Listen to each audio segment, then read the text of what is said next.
teruskan lagi.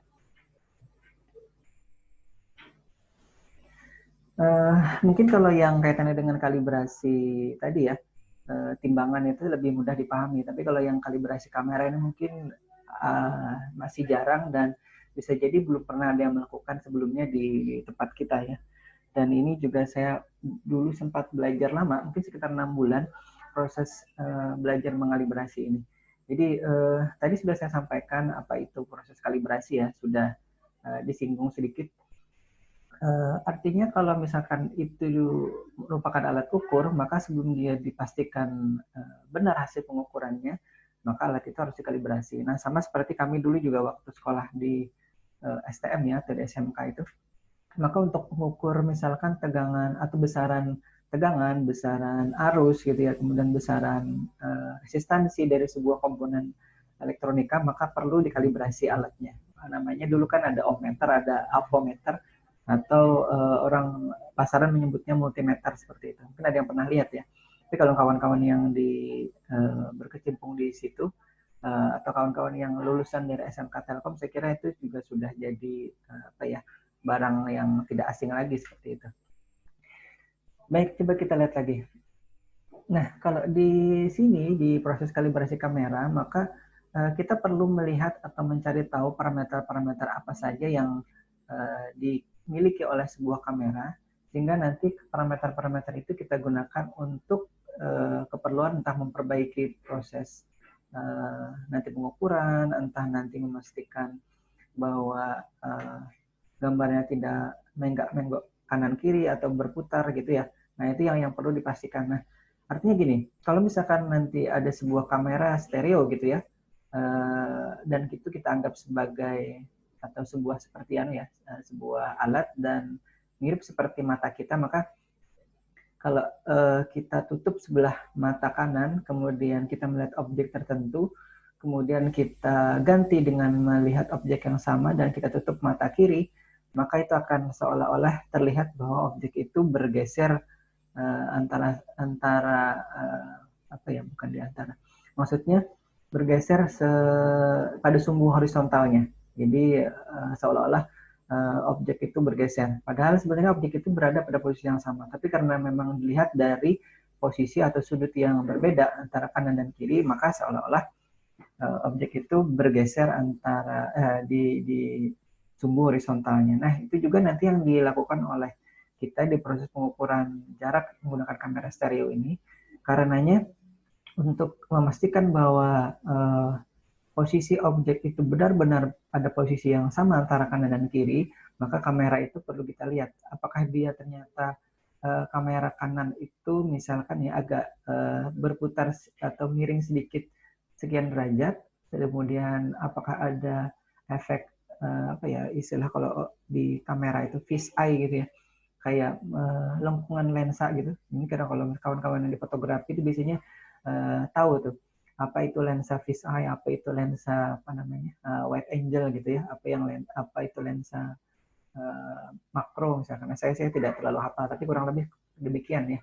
Nah, parameter-parameter itu biasanya juga yang diperlukan. Nah, nanti di proses pengukuran jarak mungkin tidak hari ini ya, bisa jadi nanti pertemuan terakhir saya sampaikan bagaimana proses mengukur jarak itu nanti dilakukan oleh kita menggunakan kamera ya. Bisa ditangkap dulu tujuan utamanya untuk mengukur jarak ya. Jadi kawan-kawan yang baru bergabung sudah ada berapa nih? Sudah ada 65, mungkin 64 orang ya, kalau dikurangi saya. Baik, kita teruskan lagi. Jadi berdasarkan parameter itu nanti akan kita lakukan yang pertama itu perbaikan citra ya.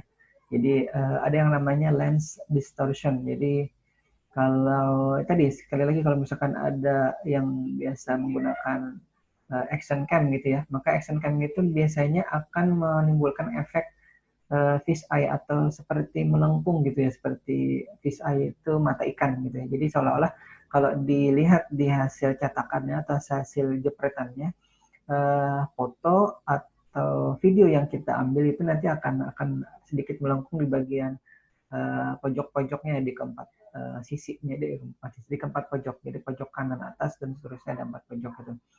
Nah, kemudian nanti kita akan juga melakukan apa namanya ya, tadi dari parameter kita bisa melakukan pengukuran ukuran dari sebuah objek. Jadi dari istilahnya apa ya, dimensi dan jarak ya.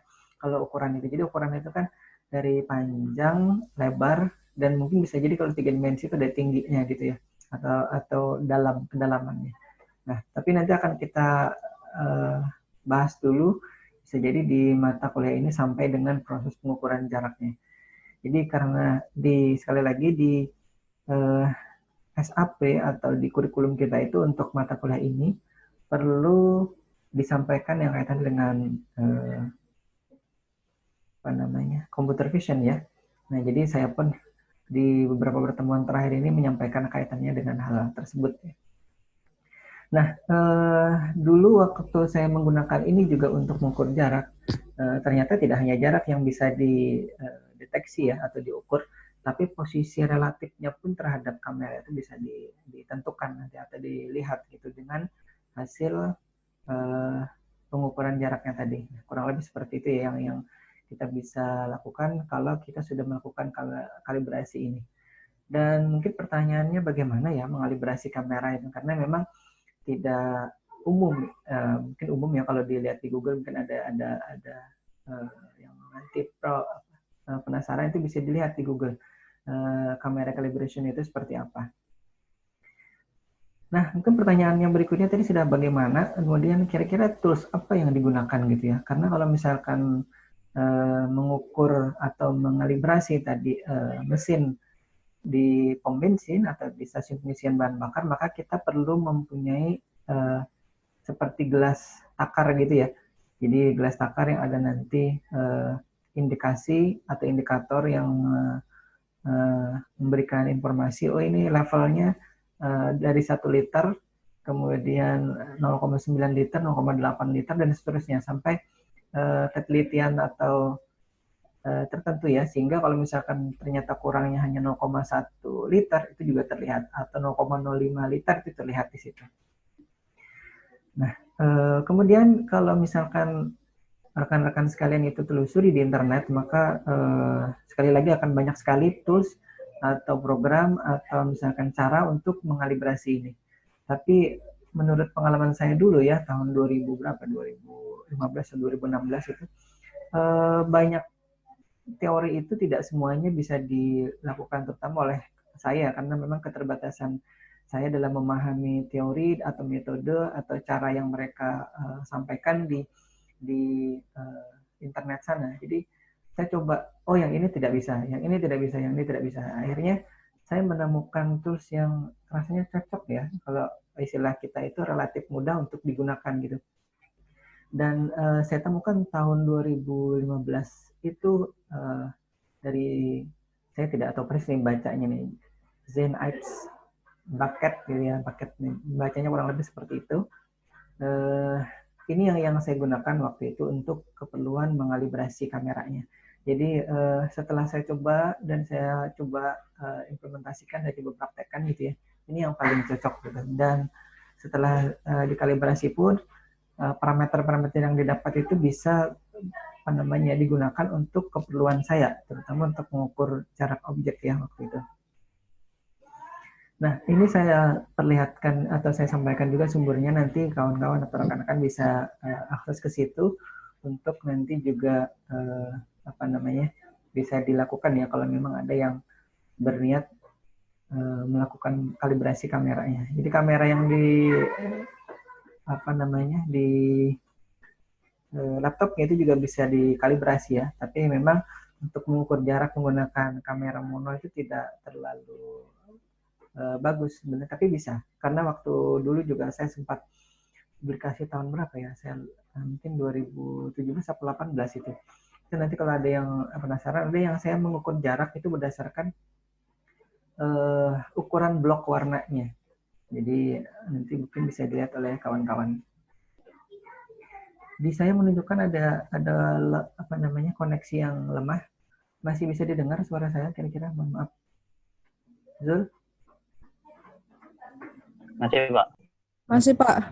Oke, terima kasih. Baik, tadi ya perangkat apa yang diperlukan ya. Jadi sekali lagi kalau misalkan kita mengalibrasi, otomatis yang diperlukan itu adalah kameranya sendiri ya. Jadi tidak mungkin kita mau mengalibrasi kamera kemudian kameranya yang dikalibrasi itu tidak ada. Nah, waktu itu saya menggunakan betul-betul kamera stereo ya waktu itu. Jadi yang saya perlihatkan hari ini pun adalah benar-benar kamera stereo. Namanya Minoru 3D kamera. Waktu itu saya membelinya di Amazon.com. Itu pertama kali saya membeli online, tapi ternyata pun saya pas waktu mau memesan itu tidak bisa karena mereka tidak melayani pengiriman sampai ke Banjarmasin ya. Jadi mungkin pengiriman mereka itu biasanya hanya sampai Jakarta, kota-kota besar gitu, mungkin Jakarta, Bandung, itu Surabaya. Nah, sedangkan di Banjarmasin itu belum tercapai oleh ekspedisi yang mereka biasa gunakan. Akhirnya waktu itu saya mungkin sempat cerita juga, saya menggunakan pihak ketiga ya untuk membelikan ini. Saya lupa kalau tidak salah dulu namanya cendrawasih.com atau apa gitu ya untuk membelikan ini. Kameranya sebenarnya tidak terlalu mahal, hanya sekitar 250.000. Tapi setelah kita menggunakan pihak ketiga untuk membelinya, maka akhirnya total harganya mungkin sekitar 750-an ribu lah kurang lebih ya, meningkat jadi 3 kali lipatnya. Nah, berikutnya kita juga memerlukan laptop ya, dan waktu itu saya masih menggunakan laptop yang 2011 B ya. Dan kalau yang kita gunakan waktu apa namanya kecerdasan buatan semester lalu itu kita sudah menggunakan yang 2013, dan bahkan ada yang sudah menginstalasi yang 2016 atau yang lebih baru gitu ya. Jadi, saya masih bertahan di 2013 B sampai sekarang, dan waktu mengalibrasi ini saya masih menggunakan 2011 B ya. Nah, kemudian yang kita perlukan untuk mengkalibrasi ini juga adalah ini nih yang baru ya. Kita perlu citra apa ya, papan catur. Jadi kalau misalkan papan caturnya yang dijadikan itu saya belum tahu, tapi belum pernah ya, karena saya waktu itu tidak punya papan catur. Jadi menurut informasi dari apa namanya yang mempunyai software tadi atau tools untuk kalibrasi tadi, maka kita cukup membuat atau menyetak pola papan catur. Ukurannya sebenarnya terserah ya, tapi pada waktu itu saya mengikuti apa yang mereka sarankan, sekitar 14 kali 10 kotak gitu. Dan saya cetak di kertas ukuran A4 dan ada dasarnya ya. Waktu itu saya tempel di papan triplek atau misalkan akrilik gitu, terserah ya, boleh. Itu untuk biar tidak kelipat kertasnya aja. Jadi untuk memastikan bahwa pola papan caturnya itu tidak kelipat. Nah, kalau kita lihat tadi sekali lagi ini komponen diperlukan tadi kamera, bentuknya seperti ini ya. Tadi saya lupa membawa ke ruang saya ini. Jadi ini gambarnya ya. Tadi di depan juga sebenarnya sudah ada muncul, tapi saya tidak sebutkan bahwa itu yang akan digunakan kameranya. Jadi seperti robot ya, kurang lebih ini ya. Ini yang sebelah kanan. Kalau diletakkan di atas layar laptop kita atau layar monitor kita bisa seperti itu kurang lebih ininya bentuknya. Nah, jadi ini kamera yang saya gunakan ini Minoru 3D kamera. Jadi kameranya sudah dibuat atau dipabrikasi stereo ya, menggunakan satu jalur USB. Tapi tidak semua program bisa menggunakan ini ya. Jadi saya coba menggunakan kedua kamera ini sekaligus di zoom itu tidak bisa. Jadi harus dipilih salah satu yang mana yang bisa apa namanya digunakan, apakah kamera kanan apakah kamera kiri. Karena di sini ada dua kameranya, ini kanan dan kiri. Nah, ini yang harus dipilih kalau saya colokkan dan saya operasikan di zoom. Bentar. Nah, berikutnya laptop ini saya gunakan laptop saya Lenovo ya. Kemudian tadi MATLAB-nya, kemudian nah ini citra papan caturnya mungkin yang tadi. Tadi ada 14 kali 10 ya, maksudnya 14 baris, kemudian 10 kolom. Itu kalau misalkan dibalik 10 baris, 14 kolom juga bisa ya. Jadi nanti programnya akan mendeteksi secara otomatis kira-kira itu berapa kotak, berapa sudut yang mana, nanti kita lihat ya. Nah, prosesnya sendiri bagaimana ya? Mungkin ada yang bertanya prosesnya sendiri bagaimana. Jadi yang pertama yang saya lakukan waktu itu dan memang sesuai dengan petunjuk dari tadi ya yang punya program atau yang punya tools, maka kita harus melakukan akuisisi citra. Waktu itu katanya minimal 20 citra ya untuk setiap untuk setiap kamera. Jadi kalau misalkan itu kamera kanan dan kiri, maka yang kanan akan kita capture atau kita foto atau kita ambil fotonya itu 20 citra dan kamera kiri pun 20 citra. Jadi di posisi yang sama itu kanan kiri, posisi yang sama lagi kanan kiri. Jadi posisinya yang kita ganti ya. Nah, hanya saja kita perlu memastikan bahwa kalau misalkan kita ganti posisinya atau kita ganti sudut pengambilannya, maka papan citra itu masih terlihat di frame-nya ya, di frame kameranya semuanya. Jadi tidak ada yang misalkan ada sudutnya yang hilang atau ada misalkan bagian mananya yang tidak terlihat di kamera. Jadi harus semuanya terlihat. Dan untuk ukurannya sendiri nanti bisa disesuaikan ya dengan keperluannya. Waktu itu saya tidak menggunakan resolusi yang tinggi, misalkan 1024 kali 768 tidak. Tapi saya hanya gunakan yang kecil saja. Ya, untuk keperluan kalibrasi saya coba kalau misalkan yang kecil saja bisa, maka tidak perlu saya menggunakan citra yang ukurannya besar. Karena kalau citra ukurannya besar nanti untuk kalibrasinya, tapi ternyata pada saat di prakteknya kita menggunakan ukuran citra yang lebih kecil, maka itu bisa jadi nanti hasilnya tidak maksimal ya. Jadi kalau misalkan kita ingin nanti mengakuisisi atau mengambil atau mengcapture atau merekam gitu ya citra yang ukurannya 320 kali 240, maka pada saat kalibrasi pun kita akan gunakan citra dengan ukuran yang serupa gitu.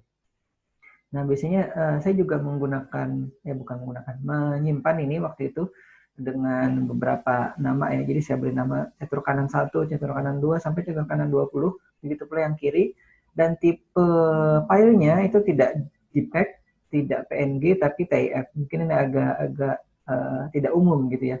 Tapi memang pada saat dilakukan nanti proses kalibrasi, tipe gambar atau tipe citra ini yang memang cocok gitu ya untuk keperluan nanti kalibrasi dan sampai pengukuran citra. Pengukuran jarak maksudnya, bukan pengukuran citra.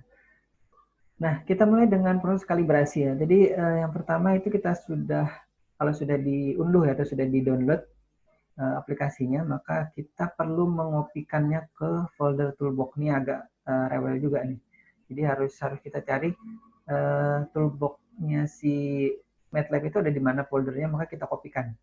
Karena nanti akan kita jalankan di command Windows-nya. Jadi kalau misalkan nanti setelah dikopikan tapi ternyata tidak jalan, artinya proses mengopinya itu belum atau tidak berada pada posisi folder yang pas gitu, atau yang memang digunakan oleh MATLAB gitu. Jadi harus diperhatikan betul itu.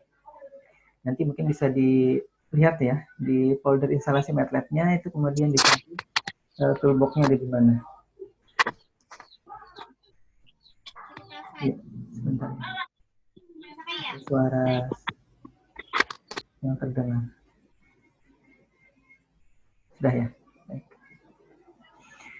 Baik, dokumen Windows pada program MATLAB-nya kita tinggal klik Calib gitu ya. Maka dia akan muncul menu seperti ini kurang lebih. Dan kita, kalau saya sih kebetulan waktu itu mengklik menu standar saja. Jadi biar kita pakai yang standar dulu seperti apa. Karena sebenarnya ada nanti yang lebih yang lebih canggih lagi. Tapi kita pakai yang standar dulu. Dan kurang lebih nanti munculnya kalau di MATLAB itu seperti ini ya. Nah, saya tidak bisa sambil menjalankan ini ya, karena pada saat dijalankan nanti dia akan membaca di kamera. Jadi saya hanya menunjukkan hasil atau dokumentasi proses kalibrasi yang sudah pernah saya kerjakan atau sudah pernah saya lakukan. Dan waktu itu saya tidak mengalibrasi ini sekali jalan ya, sekali terus bagus, tidak. Berkali-kali nih, di kamera yang sama pun saya kalibrasi berkali-kali. Dan saya akhirnya tidak menggunakan kamera yang tadi saya tunjukkan, tidak menggunakan Minoro itu saya sampaikan, karena memang pada waktu saya menggunakan Minoro itu kecepatan proses yang saya perlukan itu tidak tercapai. Artinya proses real time yang saya inginkan di robot waktu itu tidak bisa diperoleh dengan menggunakan kamera yang tadi ya. Tapi untuk proses kalibrasi dan pembelajaran saya kira tidak masalah. Atau misalkan untuk nanti kita mengukur jarak yang tidak memerlukan waktu real time, maka itu tidak masalah. Nah, itulah nanti kalau misalkan kawan-kawan ingin misalkan meneliti terkaitan dengan ini ya. Jadi membuat sendiri kamera stereonya, kemudian mengalibrasi sendiri, sampai nanti membuatnya menjadi proses mengukur jaraknya. Dan itu penelitian mahasiswa di Cimik Banjar Baru belum ada. Mungkin kalau yang kebetulan belum mempunyai judul atau belum memiliki tema, kira-kira bisa ke arah situ ya. Jadi tidak perlu yang muluk-muluk. Jadi intinya yang mengukur jarak saja. Termasuk saya juga waktu kuliah kemarin S3 itu. Jadi intinya hanya mengukur jarak, tidak melakukan hal lain ya. Tapi karena memang teori atau metode itu harus dibuktikan, maka saya waktu itu menggunakan robot untuk proses pembuktiannya. Nah, kalau misalkan nanti kawan-kawan mahasiswa untuk keperluan skripsi, maka cukup mengukur jarak yang ada di sekitarnya, tidak perlu bikin robotnya. Jadi yang diperlukan hanya 2 buah kamera yang dipasang di lem gitu ya, di akrilik atau di papan triplek, kemudian dipasang ke laptop, dikalibrasi, kemudian digunakan untuk mengukur jarak. Dah, itu aja cukup sudah penelitiannya. Itu juga lama itu kalau saya. Tapi kalau kawan-kawan masih sudah belajar ini, saya kira nanti tidak akan lama lagi prosesnya. Nah, ini kalau misalkan tadi dilihat ya, kamera calibration toolbox-nya. Jadi ini toolbox yang tadi sudah dibuat oleh Bucket tadi, yang tahun 2015. Tapi kalau nanti dilihat di websitenya, ini sudah ada versi yang terbaru ya, kalau tidak salah 2017 sampai 2018 ini. Tapi kalau misalkan nanti masih mau menggunakan ini, kalau misalkan memungkinkan nanti saya coba unggah ya ke Google Drive-nya untuk nanti kawan-kawan bisa gunakan. Nah, kemudian kalau misalkan kita klik menu image name, maka kita akan diminta untuk menuliskan atau mengisikan kira-kira nanti citra yang diakuisisi untuk keperluan kalibrasi ya, itu akan diberi nama apa. Jadi misalkan ada yang memberi namanya right image gitu, kemudian ada left image. Tapi kalau waktu kemarin atau dulu saya menggunakan catur kanan underscore gitu ya. Nah, maka itu nanti akan dia diurutkan ya. Pada saat kita nanti atau dia nanti mengakuisisi citra, maka ada catur kanan underscore 1, catur kiri underscore 1.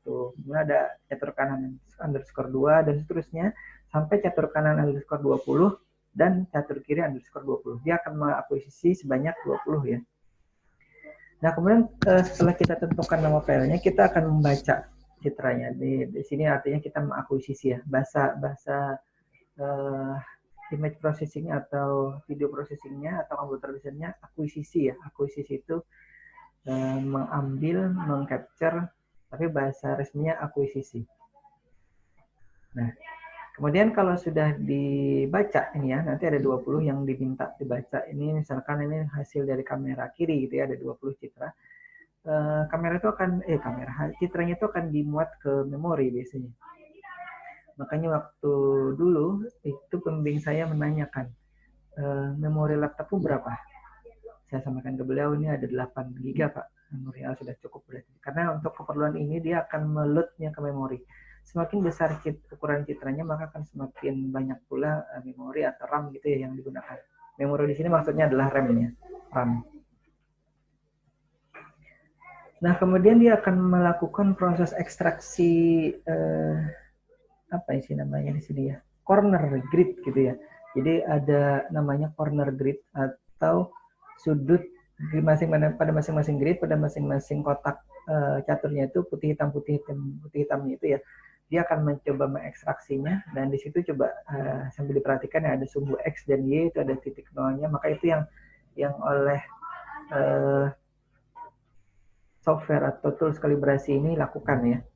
Jadi dia akan melakukan itu pada semua citra kanan dan kiri. Berarti kalau 20 kanan 20 kiri ada 40 citra yang dia lakukan ekstraksi. Nah, kalau misalkan dilihat itu kurang lebih seperti ini ya. Ini ada beberapa. Ini tidak kanan kiri ya, tapi memang ada citra pertama, citra kedua gitu ya. Citra ketiga ini kebetulan aja namanya figur 3 yang sama. Jadi saya hanya menampilkan beberapa saja ya yang sudah sempat saya akuisisi dan ekstraksi cornernya. Nah, ini kalau misalkan posisinya seperti ini tadi ya.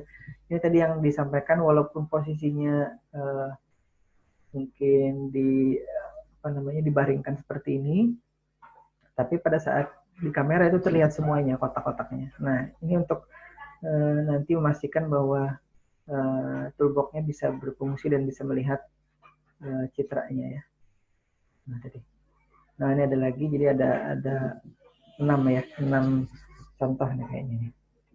Jadi ini koordinatnya sudah terekstraksi ya, coba diperhatikan di situ masing-masing pojok-pojokannya itu sudah diberi kotak-kotak oleh si toolsnya ya. Jadi kita lebih, oh ini ada lagi. Mungkin. Nah, kalau misalkan sudah selesai, maka nanti kan kita dapatkan parameter-parameter seperti ini ya.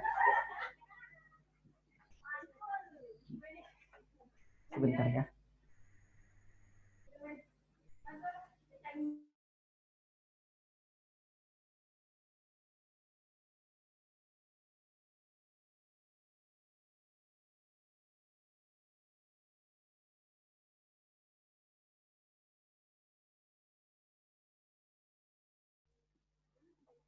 Baik, mungkin kalau misalkan bisa dilihat di sini ya, ini adalah kamera calibration result-nya. Jadi pada saat kita sudah lakukan tadi proses akuisisi citra, kemudian dia sudah melakukan ekstraksi corner grid-nya, kemudian berikutnya kita akan dapatkan hasil kurang lebih seperti ini. Ini adalah hasil kalibrasi kamera kanan ya. Jadi dia mengkalibrasi kamera stereo tidak bisa langsung dua-duanya, maka dia akan memperoleh atau cari dulu parameter-parameter di masing-masing kamera kanan ataupun kamera kiri. Nah, ini adalah kamera kanan. Kalau misalkan dilihat yang pertama, sebentar saya tunjuk dulu ya. Ini focal length, ini kamera kanan. Focal length itu ketebalan lensa ya. Jadi bahasa computer visionnya itu ketebalan lensanya disebut sebagai focal length. Maka focal length kamera kanan itu adalah kurang lebih ini ya.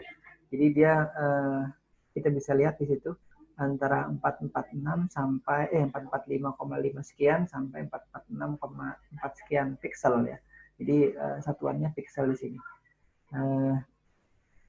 Nanti ada apa namanya konversi sebenarnya itu sebenarnya kalau di sentimeter kan berapa gitu ya, berapa senti tebalnya, 0,1 senti kah atau berapa senti gitu. Nah, kalau di sini dia pakai bahasanya bahasa pixel.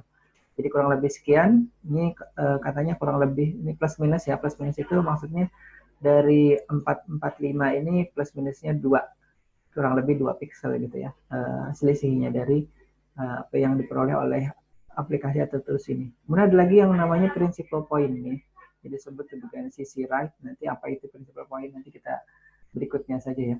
Ada skew, ini biasanya proses skew ini dia miring kemana gitu ya.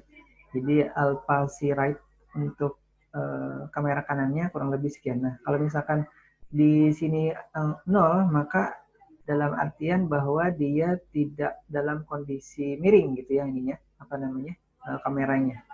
Jadi dia cukup bagus di sini posisinya pada waktu digunakan untuk mengambil atau memperoleh citra tadi ya, citra-citra untuk kalibrasi tadi. Ada lagi kamera distortion. Nah ini biasanya apa namanya, parameter ini digunakan untuk nanti memperbaiki posisinya ya. Kamera distortion ini biasanya ada yang tadi seperti misalkan efek fisheye, efek yang lainnya ya. Yang akhirnya gambar itu sebenarnya rata, tapi pada saat dilihat hasilnya atau dilihat hasil akuisisinya itu tidak rata gitu. Kayak seperti apa ya, ada bentuk ikan melengkung segala macam. Nah ini distortion.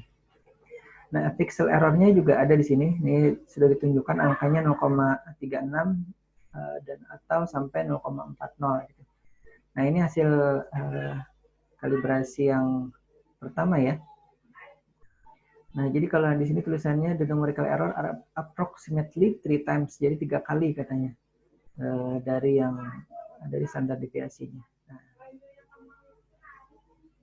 kita lihat lagi ya. Sebentar, saya kalau pakai tunjukan ini tidak jalan. Oke, kita lihat. Nah, ini untuk yang kamera tadi kanan kiri ya, sekarang ya, mungkin tidak ditulis nih. Bahwa ini ada hasil kamera kiri sama seperti tadi, ini focal length-nya sekian, jadi kalau tadi kita lihat dia ukurannya berapa ya, 445 sampai 446. Kalau yang ini 448, 449, kurang lebih sama ya. Maksudnya itu antara 448 ke 449 itu kurang lebih sama dengan antara tadi 445 ke 446. Jadi ketebalan ininya kurang lebih sekitar 1 sampai 1,5 pixel gitu ya. Mungkin 0, sekian senti itu yang kalau diukur dalam senti ukuran ketebalan lensanya. Kemudian ini principal point-nya ada di sini 170 sampai 108 pixel. Kemudian ini tadi kebetulan sama antara kamera kanan kamera kiri, tidak ada yang miring-miring kameranya, jadi pada posisi dan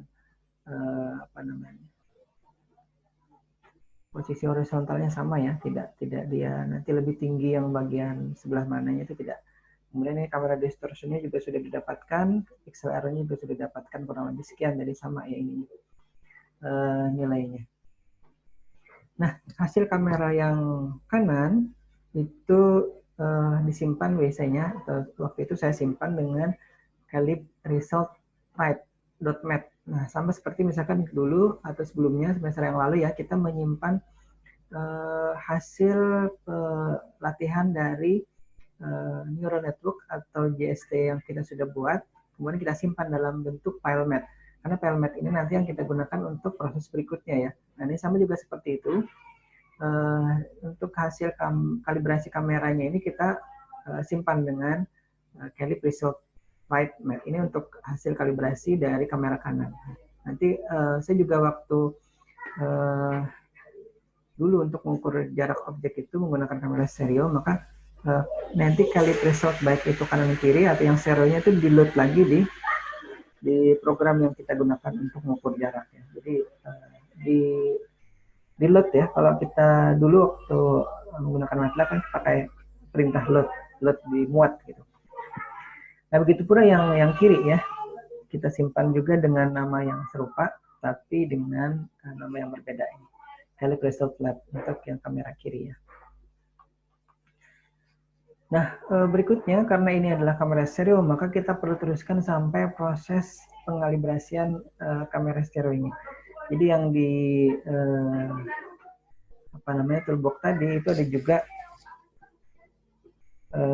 GUI untuk kamera stereo calibration-nya ya. Kalau tadi kan kamera calibration toolbox, nah sekarang ada lagi kamera calibration toolbox. Jadi kalau di itunya di di comment prompt kalau tidak salah diketik stereo calibration gitu kalau tidak salah ya. Saya ada tidak di sini? Nanti saya coba lihat lagi ya. Itu perintah untuk menjalankan ini apa? Kurang lebih ada kok di situnya. Jadi waktu itu saya juga tidak menemukan, habis itu saya coba cari di folder toolbox-nya. Ternyata ada yang bentuknya empire gitu, kemudian diklik untuk stereo calibration-nya baru jalan. Karena di petunjuknya itu tidak disebutkan secara detail ya. Nah, kemudian kalau sudah muncul nanti Windows kamera stereo calibration seperti ini, maka kita tinggal load ya. Tadi yang kita sudah lakukan sebelumnya dan sudah kita simpan untuk kalibrasi kanan dan kalibrasi kamera kirinya itu di load. Kemudian baru di situ kita klik yang ini tadi. Nah, ini run stereo calibration. Jadi kita klik itu. Tadi yang pertama tadi load left and right calibration files. Jadi di yang sebelah kiri yang saya tunjuk, kemudian baru kita run ya. Nah, kalau sudah di run, maka dia akan mencocokkan lagi nih. Dan akan di-load ya. Ini intrinsic parameter untuk kamera kiri. Jadi yang tadi sudah kita lakukan dan simpan itu di-load. Dia tampilkan di sini ya. Hasil kalibrasinya, ini yang kanan tadi. Tadi kan yang diingat ini. Tadi 448, 449 yang left-nya, kemudian right-nya 445, 446 ini untuk focal length ini. Tapi yang lainnya juga sama nilai atau angka parameternya. Barulah di sini kita lihat. Ini ada yang namanya extrinsic parameter. Jadi ini apa ya kalau di dulu itu? Ekstrinsik ini kan artinya yang luar ya. Jadi kalau misalkan sebuah objek itu di dunia nyatanya itu nanti posisinya harusnya seperti apa. Nah, dia menentukan ya posisi rotasinya, kemudian translasinya berapa posisinya. Ini bisa dilihat di sini parameternya. Nah, ini juga yang saya sampaikan tadi, untuk keperluan nanti kita mengukur objek, maka parameter-parameter ini yang digunakan ya. Nanti kalau sudah sampai ke materi pengukuran objek untuk menggunakan kamera stereonya nanti bisa dilihat. Jadi ini adalah parameter yang diperlukan ya. Jadi dari parameter kanan dan kiri tadi, kemudian dia akan dapatkan ini, namanya extrinsic parameter ya. Kalau yang tadi, yang kiri kanan tadi itu disebut di proses kalibrasi kamera stereo ini sebagai intrinsic parameter. Kalau ini sekarang extrinsic, jadi parameter di dalam, kemudian ini parameter di luar. Jadi dia kalau misalkan nanti dilihat gitu ya, di hasil kalibrasinya itu akan muncul seperti ini. Dan setelah keluar parameter ini, kita perlu lagi menyimpan hasil mana. Tadi saya lihat menunya tidak ada nyimpan tidak. Ya ini dia, yang ini. Dan saya tunjuk dulu.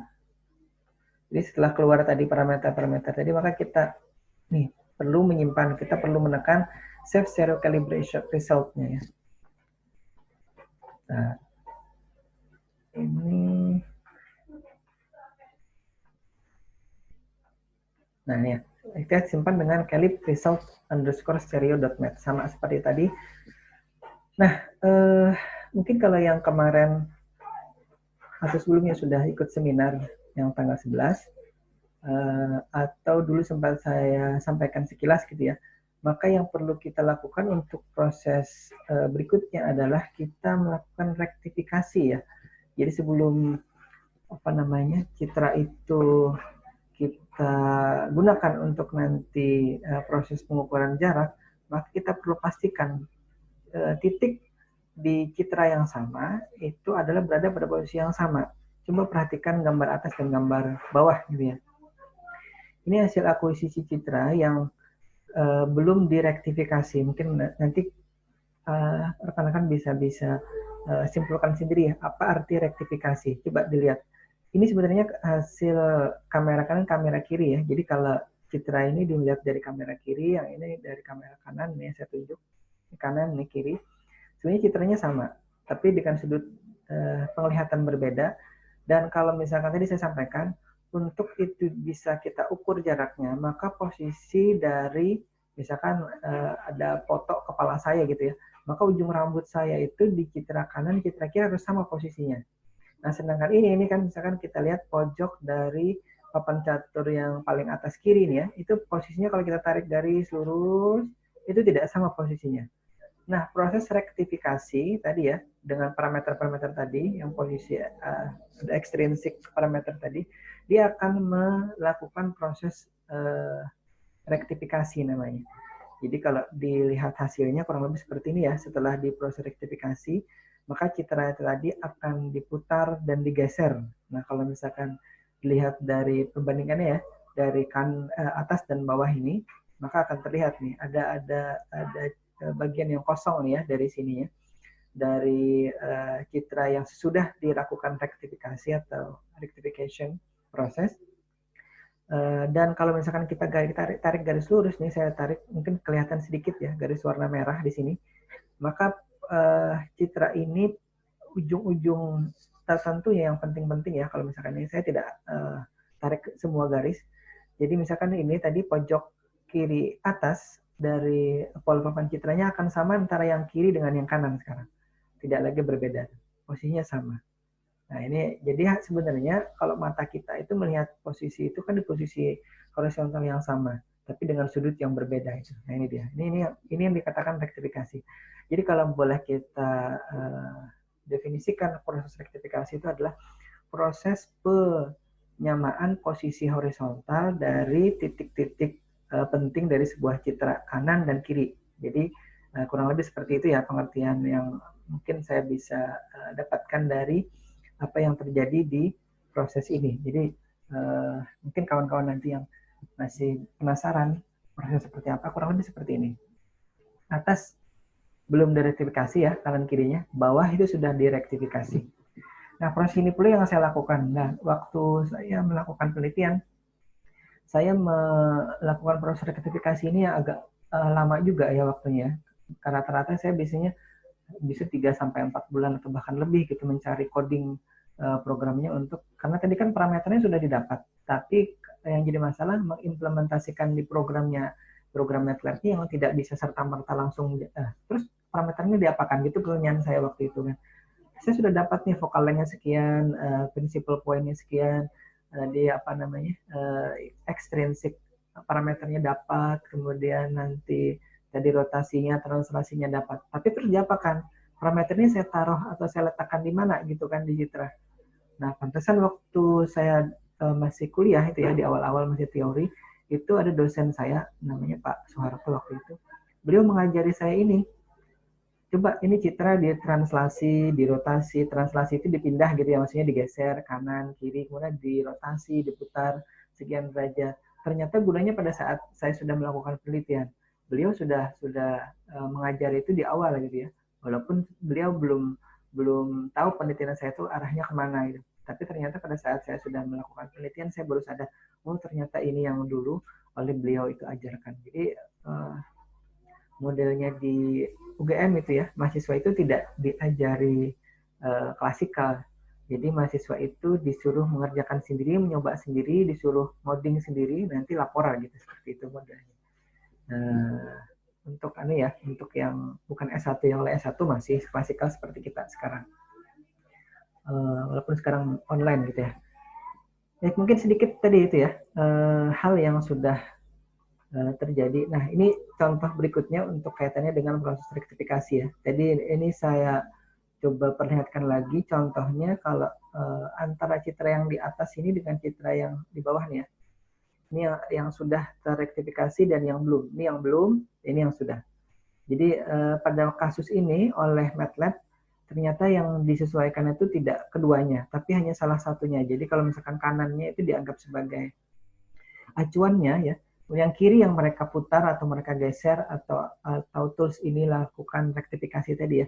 Coba dilihat ini Citra kanannya tidak ada yang hampir tidak berubah ya, walaupun sebenarnya kalau diperhatikan ada itu bergeser juga Citra kanannya dirotasi dan atau ditranslasi, dan kirinya lebih banyak nih ya proses translasi atau rotasi. Jadi keduanya dilakukan proses penyamaan posisi ini.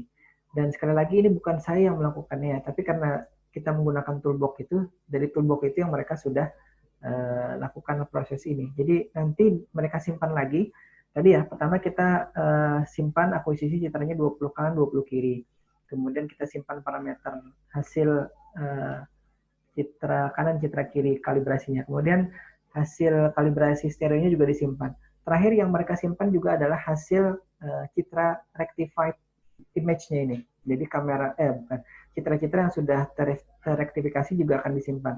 Jadi kalau tadi kita memberi nama Citra underscore kanan 1 gitu ya, nanti akan ada Citra baru yang mereka buat dan simpan, Citra underscore kanan underscore rectified 1 gitu.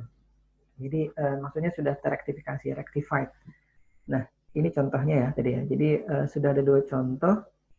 Nah, kira-kira itu ya. Jadi sebenarnya tujuan utama dari proses kalibrasi itu adalah menyamakan posisi Citra kanan, Citra kiri, dan caranya tadi dengan cara mendapatkan parameter kanan dan parameter kiri, dan juga parameter dari kamera stereonya. Ya, kurang lebih itu ya, yang materi kaitannya dengan kalibrasi kamera. Mungkin cukup bisa dipahami mudah-mudahan ya. Ada pertanyaan dulu sampai sini? Zul? Ada Surya, ada Kartini tadi saya lihat, mungkin biasanya Kartini, ada Febri. Ada siapa lagi? Ada Faisal juga, kawan-kawan yang lain.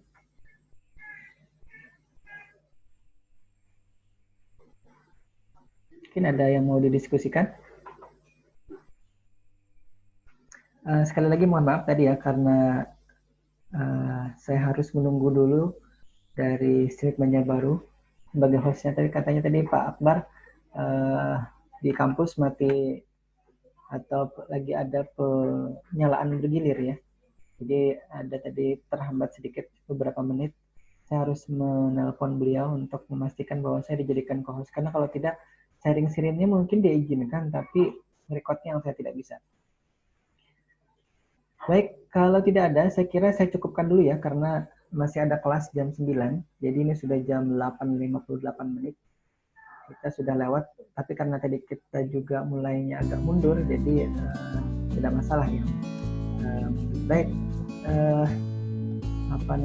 nanti akan saya coba unggah lagi ini setelah saya edit beberapa ditambahkan thumbnail segala macam, ditambahkan pengantarnya yang di depan untuk nanti dokumentasi kawan-kawan yang kebetulan misalkan tidak bisa bergabung pada kesempatan hari ini, karena harusnya ada 80-an orang, ini 70, 69, mungkin sekitar 10-an orang yang tidak hadir. Baik, nanti bisa dilihat lagi di channel YouTube yang saya itu bisa. Oh ya, untuk tugas sudah ada berapa tadi? Mungkin sekitar 20-an orang yang mengumpulkan. Saya memberi nilainya berdasarkan urutan mengumpulnya ya. Karena kalau tidak seperti itu mungkin tidak ada bedanya antara yang mengumpul paling pertama kemudian dengan yang mengumpul nanti terakhir sebelum puas ya. Mudah-mudahan minggu depan sudah lengkap semua yang mengumpulkan. Kalau yang belum silahkan dilihat materinya yang ada di YouTube. Saya sudah unggah materi terakhir di yang pekan lalu ya, nanti bisa dilihat juga kalau yang masih penasaran. Baik, cukupkan dulu karena sudah jam 8.59 menit. Mohon maaf atas kesalahan yang tadi dan juga kesalahan yang saya lakukan atau saya pada saat menyampaikan materi ini. Saya akhiri dengan ucapan wabillahi taufiq wal hidayah. Assalamualaikum warahmatullahi wabarakatuh. Waalaikumsalam warahmatullahi wabarakatuh. Warahmatullahi wabarakatuh.